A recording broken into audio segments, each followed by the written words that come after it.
Hello बच्चों, 11th class आरोह के काव्य भाग में तीसरा पाठ पथिक की व्याख्या नंबर 2 करते हैं। समुद्र किनारे खड़े हुए रामनरेश त्रिपाठी जी कवि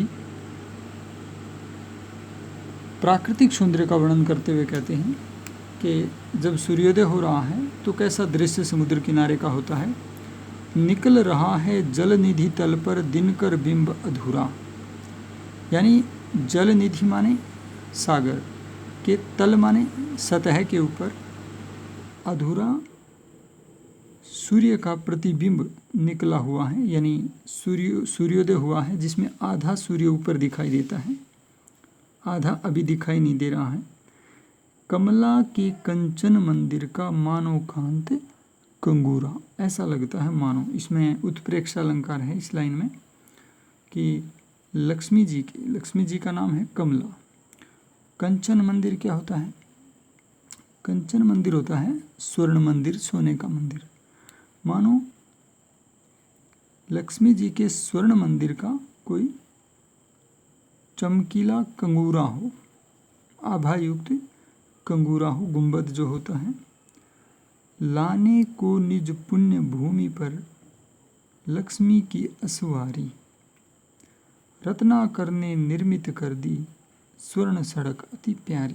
और ऐसा लगता है कि जैसे अपनी इस पवित्र भूमि पर, जल की सतह रूपी जो भूमि है, इसके ऊपर लक्ष्मी जी की असवारी लाने के लिए उन्होंने रत्नाकर ने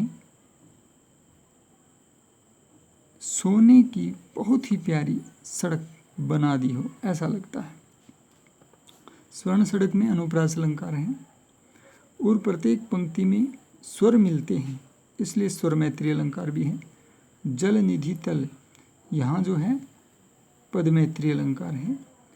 आगे देखो, निर्भय दृढ़ गंभीर भाव से, निर्भय दृढ़ गंभीर भाव से गरज रहा सागर है, लहरों पर लहरों का आना सुंदर अति सुंदर है। कहता है कि गंभीर भाव से, निर्भय और दृढ़ होकर के सागर गरज रहा है और एक के बाद दूसरी लहर आती है, क्योंकि सागर की लहरें, उनका क्रम खत्म नहीं होता, एक के बाद दूसरी आती रहती है। तो लहरों पर लहरों का आना जो है वो बहुत ही सुंदर है। गतिशील बिंब है, यहाँ पर ध्यान रखिए।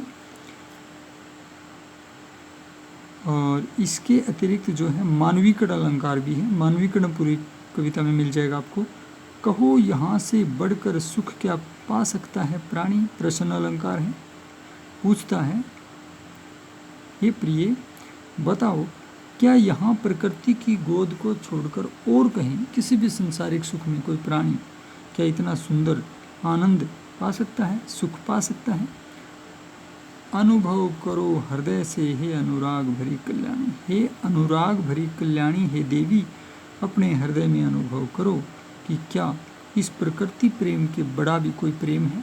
प्रकृति प्रेम से बढ़कर संसार में कोई प्रेम नहीं है, क्योंकि प्रकृति हम सबको सुख देती है, लेती नहीं है। बाकी संसार में सब स्वार्थी हैं सिवाय प्रकृति के, इसलिए प्रकृति की बड़ाई कवि ने करी है। इसकी व्याख्या मैंने करा दी है, प्रसंग आप लिखोगे। और इसके अतिरिक्त काव्य सुंदरी में भाव आप समझ गए होंगे कि इसमें प्रकृति के मनोरम सुंदर का वर्णन, मनोरम सौंदर्य का वर्णन किया गया है। और प्रातःकाल सूर्योदय के समय समुद्र किनारे का दृश्य बहुत ही सुंदर तरीके से वर्णित है। बाकी चीज़ें वही रहेंगी। और एक चीज़ इसमें आप ये बता सकते हो कि क्योंकि इसमें संबोधन किया गया है, संबोधन शैली है यहाँ पर। संबोधन शैली, हम किसी को हे प्रियतम, हे प्रियतमा, हे कल्याणी, हे देवी, इस तरह के जो आते हैं, हम किसी को संबोधित करते हो, संबोधन अलंकार भी वहाँ पर हम कह सकते हैं, संबोधन शैली होती है। ठीक है, तो ये दूसरी व्याख्या आपकी पूरी हो गई है।